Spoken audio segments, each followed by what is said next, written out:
yaa waaqa nama qulqulluu lubbuu isaa qabbana ciibsii yaa dachii oromiyaa kan lafee isaa garaa qabdu mandhee isaa ho'isiif yaa ayyaana bilisummaa kan sii jedhee kufee seenaa isaa ol kaa'iif yaa waaqa nuuf kolchi yaa lafaa nuuf kolchi hammi nuti beeknu xiqqoodhaa kan hir'ate nuuf guuti yaa Nagaasaa Kumsaa Boroo yaa leenca oromoo maqaa si dhoofnaa nu dhagayi fikiraa kee dubbifnaa nu deebisii seenaa kee himannaa nu hayyamii yaa ayyaana dhiiga qulqulluu yaa isa diida keessaa yituu sagalee iyyata kee nu dhageessisi.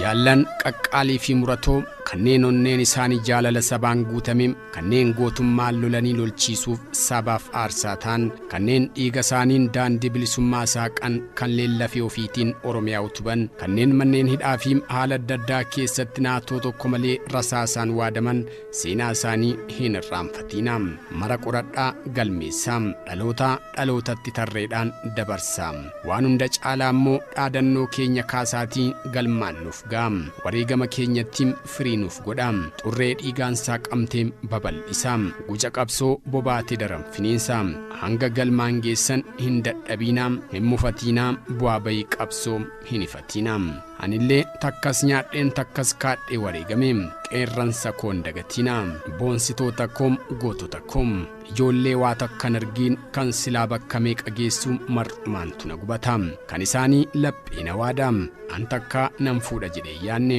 maatii yaanne ilmoo yaanne roorroo saba keenyaatu ibiddarra na gumnaanan ilmoomaan qabsoo bilisummaa seene warrii fi maatiin koo miseensa adda bilisummaa oromooti ilmaan koo qeerransa kooti dhumarrattis kan na waliin kufe qeerransa kooti lamuu koo leenca koo lamuun qeerransa silaa bakka guddaa ga'utu karaatti hafe anaa dhangalaasuu seenaa koo barreessuu dhiisaa gootummaa kiyyas faarsuu lakkisaa qeerransa afan naa guddisaa qeerransa hundaa barbaadaa galmeessaa haalan ittiin kufeerra deddeebiin na gaafattu sana waaqa tokkichatu beekaa wanna ni beeku tokko yoo jiraate rasaasni bakka narrafetti natti roobeessuun rasaasa diinaa kan taane qofaa jecha kana dubbatee lubbuun keessaa godaantee Nagaasaa Kumsaa Boroo.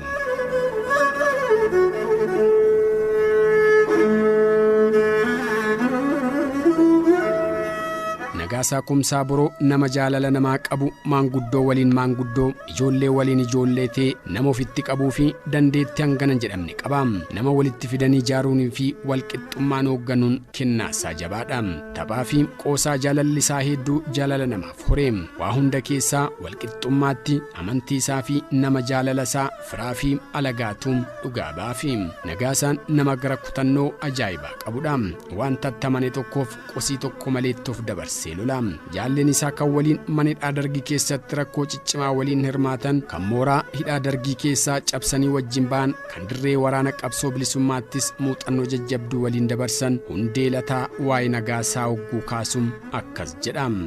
Nagaasaan ayyuu jetti namaan raafamee nama dhugaa malee namummaaf gandummaa hin liqimsinedha qulqulluu kan xurii jedhee kan nama hin balfine kan ofii nyaatee agabuu nama hin bulchine kan lubbuu ofii caalaatti qabsichaaf qabsaa'otaaf dhimmu dheebodhee beelawee daaree kophee malee deeme kan hin jenne kan ofirraa baasee ofii qullaa deemee namatti uffisu kan ofii beela'ee nama nyaachisu lubbuu isaatiif kan hin sodaanne murataa jagna furgiggifamaa akka qeerransaa kan diinni isaallee raajeffattu jagna lolee lolchiisu kanaas ofni isaa akka dammaa namatti miyaa'u goota beekamaa waan hunda guuttatedha.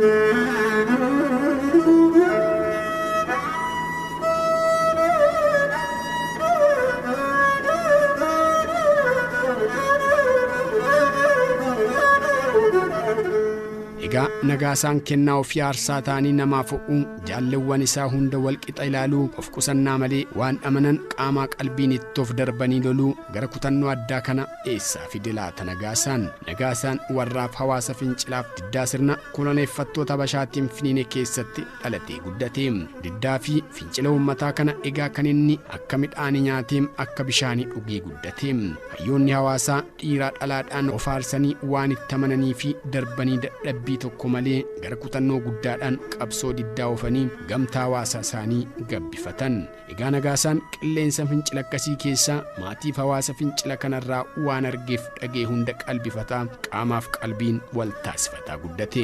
Bara dhiibbaan sirna koloneeffataa Habashaa Oromoo naannawaa Sayyoo Biraagee Malkanyaan irra qubatti Oromoon Sayyoo Malkanyaa gabbaruu nafxanyaa sooruu fi amantii Ortodoksii fudhatuuf dirqame. Haa ta'u malee Sayyoon dirqama koloneeffattootaan irra ga'e sana diddaa tokko malee amaneen fudhanne. Akkuma irra hedduun Oromoota naannawaa biraa amantii Ortodoksii didanii amantii Islaamaa fudhatuun fincila isaanii agarsiisan, Oromoota Sayyoo keessaa sangi tokko Ortodoksii didanii amantii Pirotestaantii fudhachuudhaan diddaa isaanii agarsiisan. Hayyoota fincilaaf diddaa Oromoo Sayyoo kana hoogganaa turan keessaa Akaakayyuun Nagaasaa, Maammoo Corqaa Gurree fi abbaan isaa Kumsaa Boroo Labuu warra hangafootaa turan. Warra Ortodoksii sirna koloneeffattootaaf duubaa qabaniin aangawanii ari'atama kana hin jedhamne Pirotestaantii Sayyoo irraan gahan. Wanti isaan jibban tokko isa warri Pirotestaantii afaan Oromootiin waaqeffatan ture. Isaaniif afaan waaqaa giizii waan ta'eef afaan Oromootiin waaqeffachuun hojii seexanaati jedhanii amanu. Waan hunda caalaa kan isaan rifachiise garuu ijoolleen Oromoo afaan ofiitiin barnoota baraa argatuu isaati. Hayyoonni Pirotestaantii Sayyoo bakkuma mana sagadaa bananitti mana barumsaa ammayyaa jala jalaa banaa waan turaniif warra Ortodoksii haala kana dhabamsiisuuf murteeffatani. Manneen sagadaa fi barnootaa kaan irratti cufanii kaanis irratti guban. Qeessota maanguddootaa fi barsoota hidhaatti guuran. Reebanii horii maqqacaa kan amma ba'e irraa quncisan. Akkaattuutti sansalataan harkaaf miilla isaanii walitti hidhanii namatti kofalchiisuuf magaalaa keessa oofu turan. Namni dhaqee mana hidhaatti akka hin gaafanne irratti ittisan. Qeessonni Sayyoo garuu dhiiraa dhala osoo hin jedhiin wal qabatanii ga'anii gooftummaa Habashaa didanii fincilanii. Wal gurmeessanii ganamaaf galgala mana hidhaa dhaqanii jajjabeessuudhaan hidhamaa isaanii tumsanii. Osoo ilmoon keessanii nagabiin keenyatu beelaa jedhanii rakkootti humna walii taanne. Abbaan Nagaasaa Kumsaa Boroo Labuu warra hidhamee sansalataan magaalaa keessa oofamaa ture keessaa tokko ture. Haati Nagaasaa Zannabuu Maammoo Corqaa dubartoota fincilanii harka tokkoon hidhamtoota mana hidhaatti jajjabeessaa harka kaanii maatii hidhamtootaa kunuunsaa turan keessaa tokko. Warra iddoo dhiiraaf iddoo dubartii bu'anii harka tokkoon abbaa manaa isaanii mana hidhaatti ijoollee isaanii manatti tajaajilaa kaaniin ammoo hojiin waldaa kan gufanne dhamaa turan keessaas turte. Fincilli Sayyootti hammaannaan mootummaa Habashaa hayyoonni kun lammata deebi'anii akka hin barsiifne of eeggannoo cimaa kennuutiin gadi dhiisanii. Kumsaan garuu hidhaa Habashaa kana gurrattuun qicanne. Akkuma ba'een barsiisaatti deebi'ee inumaa xiiqiif diddaa guddaadhaan itti fufee. Hogguu manni sagadaaf manni barumsaa irratti cufamu mana namaarra naanna'ee barsiise. Waan itti amane tokko hidhaaf reebicharraa dhaabuun hin dandeenye. Sodaa tokko malee fi dadhabbii tokko malee qaamaaf qalbiin of darbee miillaan karaa dheeraa deemee miindaa tokko malee barsiise. Yeroof dandeettii isaa aarsaa godhee Oromoo Sayyoo wangeela barsiisaa, ijoollee Sayyoo ammoo barumsa qaraa ture. Ari'atamnii fi diddaan kun egaa amma mootummaan Dargii fonqolfamutti itti fufee. Nagaasaan qilleensa diddaa fincila akkasii keessatti guddate. Waa'ee fincila Sayyoo dhagaa guddate. Diddaan hawaasaa agamta akka nama aangessu hubate. Hogguu abbaan barsiisaaf bakka fagoo deemu Nagaasaan obbolaasaa kaan wajjin dabaree naqatee faana deema. Waan itti amanan tokko jiruuf jireenya ofii guutuudhaan itti of darbanii dadhabbii malee aarsaa of godhee hojjetu Nagaasaan maatii masaarraa fudhatee guddate. Yeroo rakkinaatti waliif dirmachuu fi walii yaaduu diddaa koloneeffatootaa irratti wal tumsuuf wal kunuunsuu Nagaasaan hawaasa Oromoo Pirotestaantii Sayyoo irraa dhaale. Ofirra dabarsanii namaaf yaaduu fi yaadda'uu, ilmoo namaa akka ilmoo ofiitti ilaaluu, ofii daaranii jaallee ofii uwwisuu, ofii agabanii jaallee ofii nyaachisuu, ammas Nagaasaan haadhasaaf dubartoota Oromoo Sayyoo irraa barataa guddate.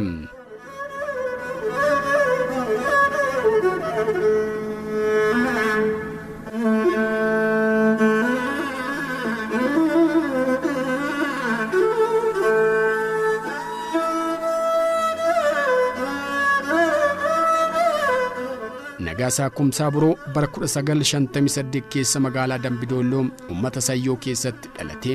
Bara 1992 keessa dhalatee waggaa 34tti naannawaa magaalaa Beekii bakka Qisirii jedhamutti jabduu jajjabduu hojjetee wareegame. Akkuma gootota uummata cunqurfamaa keessaa dhalatanii Nagaasaanis ilmoomaa jalqabee fincilaan guddatee fincila hoogganaa darbe. Nagaasaan bara ijoollummaa isaa Dambidolloo keessatti dabarse. Mucaa xiqqaa ta'ee ganda Bitil keessa ijoollee gurmeessee gartuu kubbaa miilaa ijaaruudhaan dorgommii kubbaa miilaa mijeessaa ture. Halkan hirriba dhiisee ka'ee ijoollee xixiqqoo ispoortii leenjisaa fi kubbaa miilaa shaakalchiisaa ture. Nama walitti fiduutti dandeettii guddaa waan qabuuf hoggasuu ijoolleen gandaa hoogganaa isa godhatte. Taphaaf qoosaas waan jaallatuuf battalumatti jaalala hiriyyoota isaa horate. Ijoolleen akka hiriyaaf akka obboleessa hangafaatti jaallatti turte.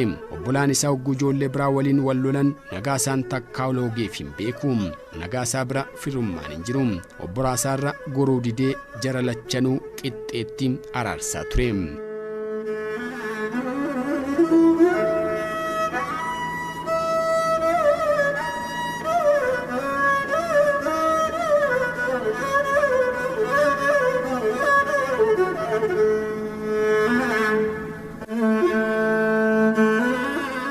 Kutannoo fi yaada walqixxummaa inni qabuun hiriyoota isaa gidduutti kabajaa guddaa akka horatuuf taasise. Barumsa isaa sadarkaa jalqabaa waldaa Betel Dambidollootti xumuratee lammaffaa mana barumsaa mootummaa olii Qaadingil kan hoggas Atsee Zaaraa Yaaqoob jedhamutti ture kan jalqabe. Bara 70moota keessa hogguu barattoonni Dambidolloo hiriiraan magaalaa dayyaasan Nagaasaan ijoollummaadhaan keessaa qooda fudhatee ture. Hogguu qondaaltonni mootummaa waraana isaanii ajajan ijoollee barattuu xiyyeettiidhaan akoofsanis Nagaasaan ijoollummaan keessatti hirmaachaa ture. Qondaaltonni mootummaa hogguu warraaf ijoollee walitti diranii ijoolleen diddee warra harkaas finciltee baatu Nagaasaan finciltoota keessaa tokko ture. Fincilli Nagaasaa garuu kan dimshaash hawaasa barattootarraas bifattiin addatee ni qaba. Kan isaa fincilli qabsoo polotikaa barattootaa qofan ture. Fincilli Nagaasaa hawaasa amantii keessaa haalatti maanguddoonni ijoollee gaggeessan irrattis ni xiyyeeffata. Akkuma dargaggoonni biraa waan maanguddoonni irraa dhoowwan hunda yaaluuf hawwii guddaa qaba ture. Waan warriif maanguddoonni itti hojjetanii irraa dhorkan hunda Nagaasaan lubbuudhaaf itti gama. Waan dhorkuman didanii hojjechuu fi seera ba'e irratti finciluu yoo fakkeenya dhaloota isaa duraarraa ta'uu baate Nagaasaan eessaa fide laata? Bara 1974 keessa hogguu warraaqsi uummata biyyaa dho'u warraaqsi Nagaasaas manaaf hawaasa keessatti dho'ee ture. Bara fincilli isaa finiine keessa Nagaasaan ijoollee waggaa 16 ta'e karaa warraa dhiisee daandii jireenya kan biroo filate. Kanarraa ka'uudhaanis jalqaba bara 1975 keessa Dambidolloodhaa baqatee Finfinnee gale. Finfinneetti barnoota isaa sadarkaa lammaffaa mana barumsaa Madaanaa seenee bara 1976tti xumure. Wagguma sana barnoota sadarkaa olaanaatti itti fufuuf humna qilleensa Itoophiyaan Air Force gale. Jalqaba bara 1980tti leenjisaa teeknikaatiin waggaa 4tti yommuu inni xumuru dargiin eebbasaa hankaaksisee qabee mana hidhaa galche. Haa ta'u malee fincilli Nagaasaa hidhaan dargiillee addaan hin kunne. Dhuma bara 1986 keessa mana hidhaa dargiisa namni akka du'aatti sodaatu Nagaasaan caccabsee jaalleewwan isaa lama waliin keessaa badee waraana adda bilisummaa Oromootti makame. Seenaan hidhaa cabsanii baduu isaanii jabduu guddaa ta'e hidhamtoota hedduun akka ajaa'iba guddaatti yeroo dheeraadhaaf odeeffamaa raajeffamaa ture.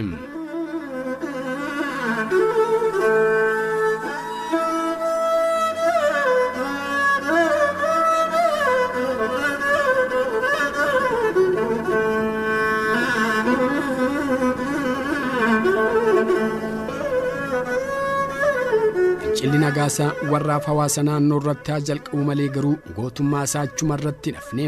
Nagaasaan fincilee shaggaritti galuu fi bu'uureffamuu abaa'uu waggaa tokko keessa ture. Egaa oggoo shaggariin dhufu Nagaasaan qabsoo icciitii buxxuluu kan ijoolleef maanguddoon hojjetoonni mootummaaf barattoonni hundi wal faana keessatti hirmaatan keessatti of arge.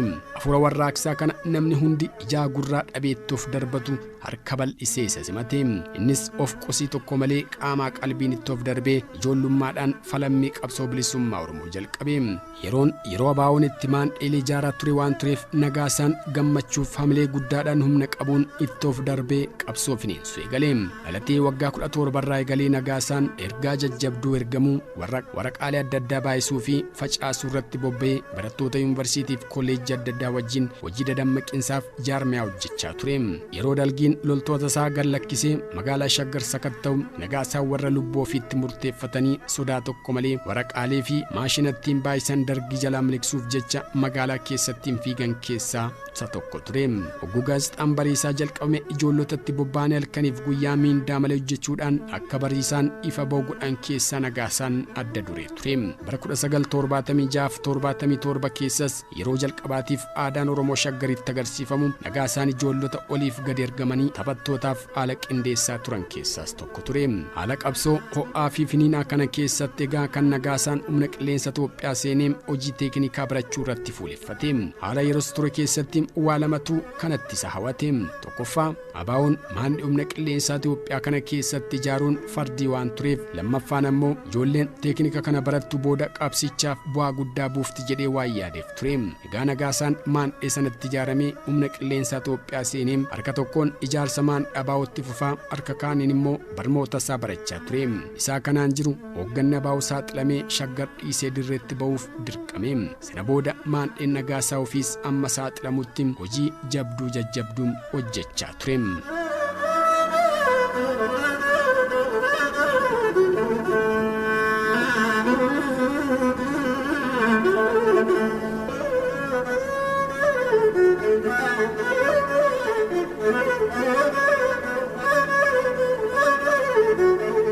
Amajji bara 1980 keessa yeroo dargiin Oromoota walitti qabee hidhaatti guuraa ture, Nagaasaanis humna qilleensa Itoophiyaa keessaa qabamee ija hidhamee hidhaatti darbame.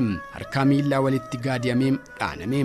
Jaalleewwan isaa kan ofii dhiisanii kan Nagaasaa hedduu sodaataa turan. Sababiin isaas Nagaasaan miseensa humna qilleensaa waan tureef, dargiin ammoo warra akkas isuma keessa seenee isa ganan akkasii hunda caalaa sadarkaa guddaatti adaba waan ta'eef namni hundi kan Nagaasaa irra hedduu rifate.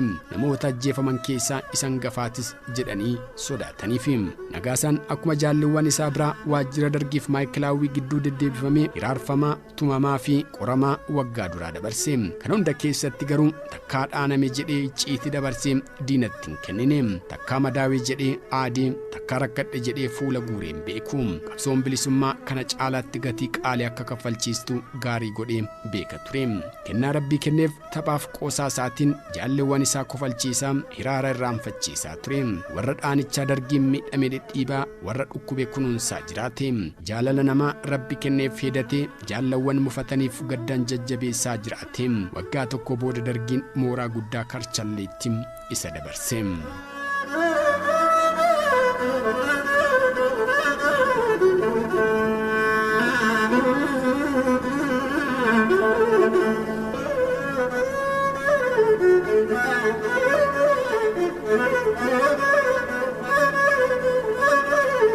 Waggaa jaha Karchallee ture keessatti Nagaasaan jaalleewwan isaa obbolaasaa caalaatti hangeffatee mararsiifataa jiraate.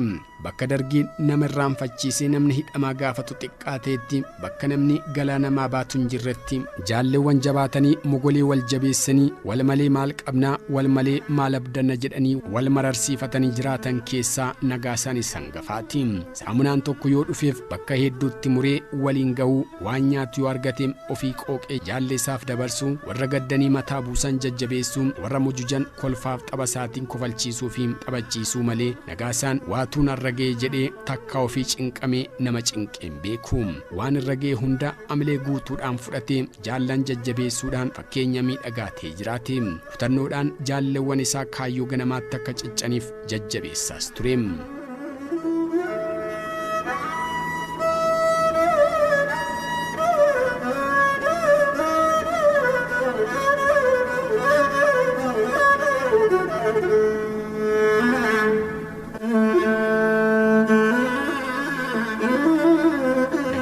Jaalleewwan waliin hidhaman qofa osoo hin taane hidhamtoota kaan hunda biratti jaallatamaa fi kabajamaa ture.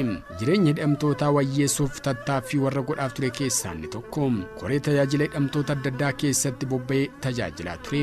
Hunda keessaa karaa kilabii ispoortii koree hojii geggeessituu kilabii kannisaa ta'e hojjechaa ture. Karaa mana barumsaa ofii baratee hidhamaa kaanis barsiisuu irrattis bobba'ee ture. Hunda caalaa garuu Nagaasaan nama jaalalaaf amantaa namaa qabu waan tureef ija kabajaa guddaadhaan ilaalama ture. Kanaanis mana barumsaatti galmeen barataa adda addaaf maallaqni barataa ittiin qormaataaf galmaa'u harka Nagaasaa keessatti eegama ture. Hidhamaa keessatti amantaa akkasii argachuun jaalalaaf kabajaa guddaa qabaachuu Nagaasaatiif ragaa guddaadha.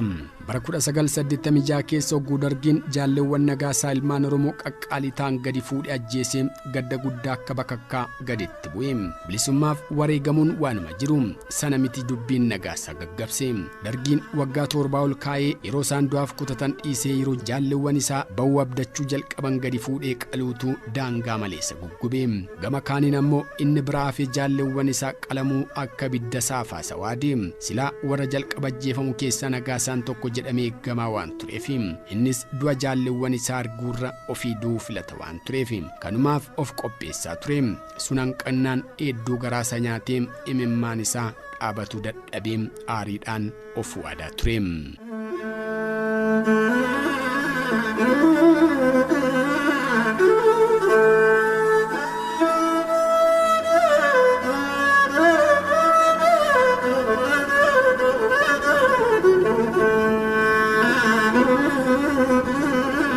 Guyyaa sanaa eegalee qalbiin Nagaasaa fincila qofa yaadu jalqabe. Namummaan isaa hundi xiiqidhaan guutame. Daba jaalleewwan qaqqaalii san irratti dargiin raawwate hidhaa sanaa ba'ee qabsoo bilisummaa fineensuudhaaf dinnaan isaan ijaa ba'uu irratti fuuleffate. Seenaa dabe qajeelchuuf dhiiga jaalleewwan isaa dhiigaan deebisuuf murteeffate. Garuu Nagaasaan ofii qobaa ba'uu kennaansaa miti. Yoo ta'eef ofii aarsaa ta'e jaalleewwan isaa baasuu malee sammuun Nagaasaa of qofa yaadu miti. Keessi keessa qabde akkuma jiran Nagaasaan jaalleewwan aman waliin mari'ate. Kanaanis jalqaba jaalleewwan dargii du'aaf kaadhimamanii jiran jechuunis warra dirree lolaa turee fi warra humna waraanaa dargii keessaa qabame akka baafatan, warri kaan immoo suutaan akka baasan irratti walii galan. Daawud Ibsaa fi Hundee Lataa dirree waan turaniif Nagaasaan ammoo humna waraanaa dargii waan tureef jarri kun sadan jalqaba akka ba'an marii taasisan. Hojiin hidhaa dargii cabsanii ba'uu kun salphaan turre. Ogummaa guddaaf walamantaa jabaa gaafatu ture. Kanarratti Rabbiin itti dabalamee boolla didibbee godheem gufuus burkutoo godheem abbaltii isaanii miidhagseefi.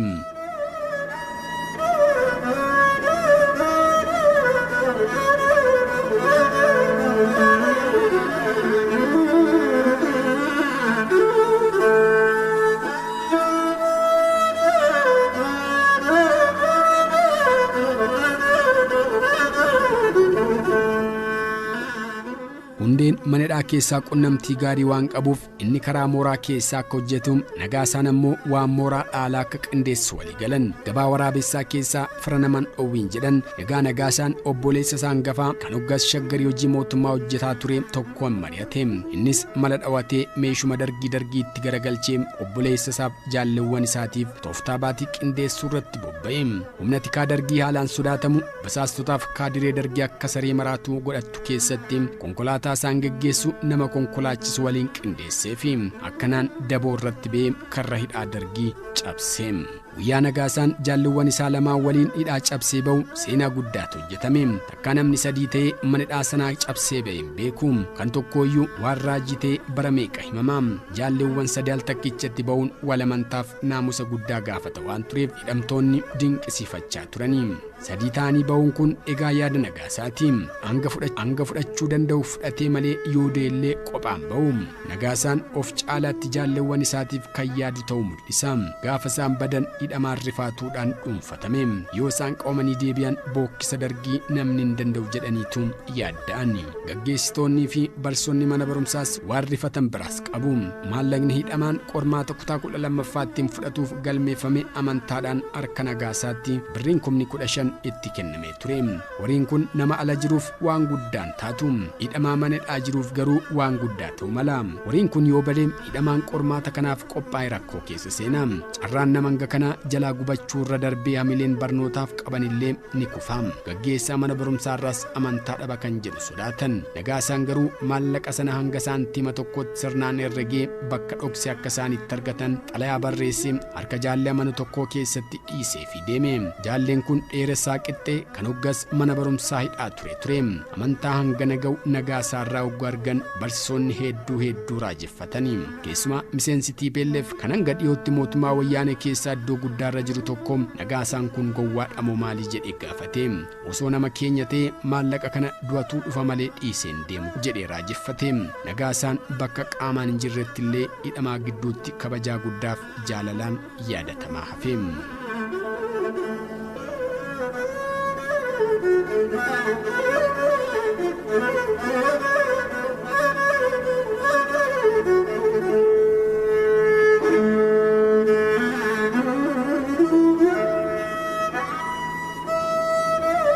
Jaalleewwan kun mooraa hidhaa Karchallee cabsanii ba'uun rakkoo haa ta'u malee rakkoon inni caalu mooraa hidhaa sabal'aa impaayera Itoophiyaa cabsanii ba'u ture. Yoo baaneef dirree qabsoo bilisummaatiin, yoo qabamneef du'a keenyatti jedhanii walii kakatanii karaa jalqaban. Yoo qabaman akka harkan kennanne akka walis ofis ajjeesan walii kakatanii du'atti murteeffatanii karaa bu'an. Karaan akka yaadameef akka saganteeffame ta'uu didee rakkoo gurguddaatu isaan mudate. Dargiin suura isaanii biyya keessa facaasee waan tureef hagam takka bifa ofii jijjiiran illee bakka gaan hundatti sakattaan dargii hedduutti cimee rakkachaa turanii. Karaa soosaa dhiisanii gara Dambidollootti qajeeluuf dirqaman. Nagaasaan ammas waan hin jirre jiraachisee mala hin jirre dhawee hiriyoota isaa ijoollummaa qunnamee lubbuu jaalleewwan isaa oolfate. Hiriyoota Nagaasaa kan bira ijoollummaa keessaa Biraam Hundeesse Jaafaroo gonkumaa nama irraanfatamu miti. Barri kun bara dargiin qote bulaa Oromoo ganda gandatti ijaaree basaasni akka maraatu ganda keessa fiigdee taa'uuf ka'uu ba'uuf galuu nama dhorke ture.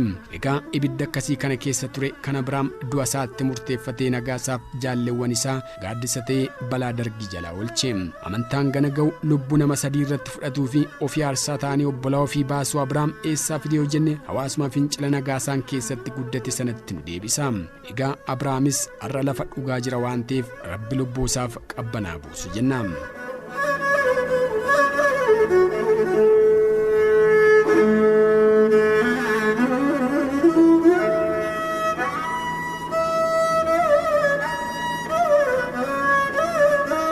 Booda Nagaasaaf jaalleewwan isaa harka nama tokkootti gara tokkootti osoo darbanii harka Oromootiin harka Masangootti harka Komootti daddarbaa karaatti fufanii. Rakkoo jajjabduu hedduu booda Anfilloo keessa qaxxaamuranii Gambeelaan ba'anii bakka dhumanii lubbuun keessaa baateetti dirree dhiyaa kaampii Duubbee waraanni bilisummaa Oromoo irraa lolaa ture ga'anii. Waraanni bilisummaa eenyummaa isaanii ogguu baru dhukaasa guddaa banee gammachuu guddaadhaan isaan simate. Nagaasaaf jaalleewwan isaa ogguu dirree dhiyaa ga'an abaa'uun walgee jila qabsaa'otaa gochuuf qophii guddaarra ture. Tokkoon isaaniillee aara baafannaa ni bayyanan osoo hin jedhiin dhumoon isaanii akka karaarraa dhufaniin koree qopheessituu seenanii hojiitti bobba'an. Nagaasaanis akkuma mala isaa qaamaa qalbiin itti of kennee qusannaa tokko malee hojjechaa ture. Nagaasaan dirree ga'ee osoo waggaa laman guutiin walga'ii jila qabsoo koree giddugaluutti filatamuu jechuun yeroo gabaabaa keessatti waraanarraa jaalalaaf amantii guddaa akka horate agarsiisa. Hariiroon miseensa waraanaa fi nama magaalaarraa dirree dhaquu keessattuu nama barnootaan qaba ofiin jedhu gidduu jiru yeroo baay'ee bareedaa miti. Miseensi waraanaa namoota akkasii ija shakkiitiin ilaala. Nama tuffatu malee jedhee yaada. Keessattuu nama barnoota isaatiin dhaadachuu barbaadu waraanni ni balfa. Nagaasaan garuu takkaa beekumsa isaatiin dhaadateen beeku. Takkaa atiin baranni jedhee nama tuffateen beeku. Akkuma mala isaa fardii hunda wal qixxeetti ilaala. Hunda ofitti qabee hammatee wallaala wajjin wallaalaa beekaa waliin beekaa ta'e hamaan dhufu dura of buusee lolaan dhufu jaalleewwan isaa dura buusuudhaan yeroo gabaabatti jaalalaaf kabaja waraanaa horate. Miseensa hoogganaatti erga filatamee booda Nagaasaan barnoota teeknikiif ogummaa makaanikii waan qabuuf damee dinagdeef hawaasummaa jalatti birkii dhiyeessiif geejjibaa akka hoogganuuf ramadamee hojii isaa hoogganaa eegale. Ramaddiin kun ramaddii mataa bu'uu guddaa ta'uu qabudha. Tokkoffaa hojiin isaa ulfaataadha. Meeshaa waraanaaf barbaachisu hunda nyaatarraa kaasee hanga hidhannootti sochoosuuf bakka itti gochuu gaafata.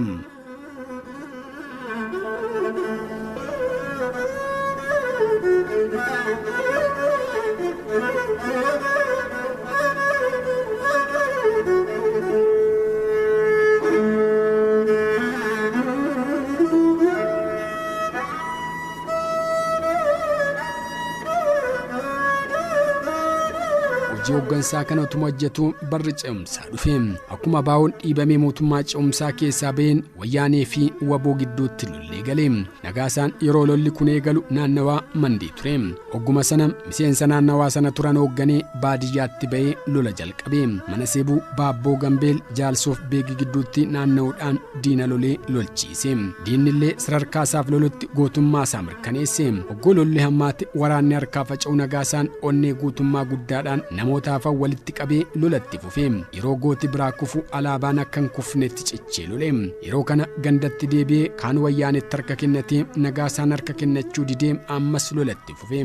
Yeroo warri kaan biyya alaatti baqate Nagaasaan lolee du'uu filatee baqachuu dide. Salphannee jiraachuurra duunee biyyee ta'uu wayya jechuudhaan jaalleewwan wajjin jiran amansiifatee lolatti fufe. Yeroo gartuun tokko harkaa facaatu kan biraa tolfatee murannoo guddaadhaan lolatti fufe.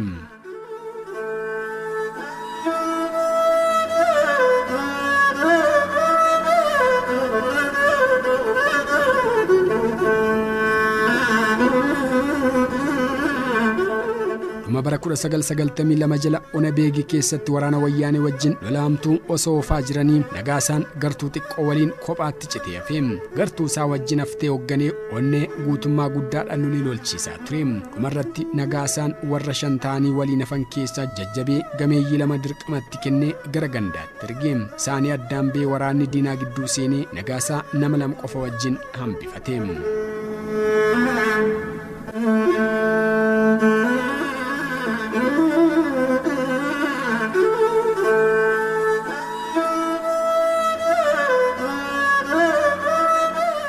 ammas Nagaasaan jaalleewwan isaa lamaan hoogganee marsaa waraana diinaa cabsee faana balleeffatee nagaan harkaa ba'e. Dhumarratti kan Nagaasaa waliin hafan lamaan keessaa tokko Lamuu jedhama.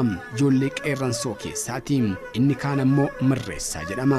Nagaasaan yaadi isaa naannawaa sanatti saglii facaate walitti qabee lolatti fufuu ture. Yaada kana Lamuun ni deeggaree Mirreessaan dura dhaabbate. Yaadni Mirreessaa waraanni keenya harca'aa jira, kaan harka kennatee kaan baqataa jira, nuti kophaa loluun abdii waan hin qabneef yookiin harkaa kennannu yookiin immoo baqannee biyyaa baanu kan jedhu ture. Dhumarratti garuu lolatti fufuu irratti wal ta'an.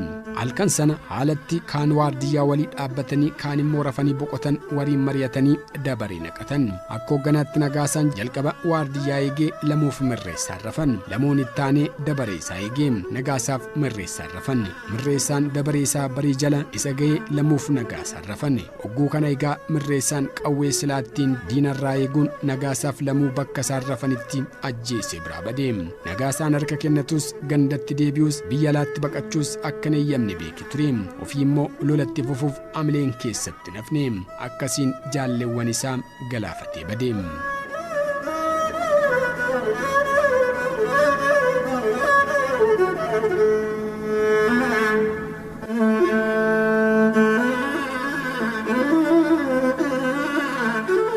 Nagaasaa fi Lamuun kan wareegaman Muddee 26 bara 1992 halkan barii keessa sa'aatii 11 irratti. Nagaasaa fi Lamuun bakki rafanii osoo waliin jedhiin hafan. Guyyaa itti qote bulaan naannawaa sanaa waanti hubatee ajajaa waraanaa wayyaanee naannoo sanaa marsee ture bakka sanitti fidee reeffatti agarsiise. Yeroo reeffi sun Nagaasaa ta'uu hubatu ajajaan waraanaa diinaa sun achi garagalee boo'e. Gootummaan Nagaasaa kan firaa dhiifnaan diinnillee ittiin boonu ta'uu mul'ise. Hogguu gootni kufu kan diinnillee rifatu ta'uu mirkaneesse. Jaalleewwan waliin hafan sadan keessaa 2 bakka rafaniiyyuu osoo waliin jedhiin irriba du'aatti darban. Oduu kana ajajaa waraana waboo kan saglii tokko qabatee naannawa san tureetu qoratee gabaase. Bar tokko lafeen gootota Oromoo bakka tarca'ee guuramee boonsaa biyyaa ta'e akka ijaaramu shakkii hin qabnu. Qabsaa waan ni kufaam, qabsoon itti fufam.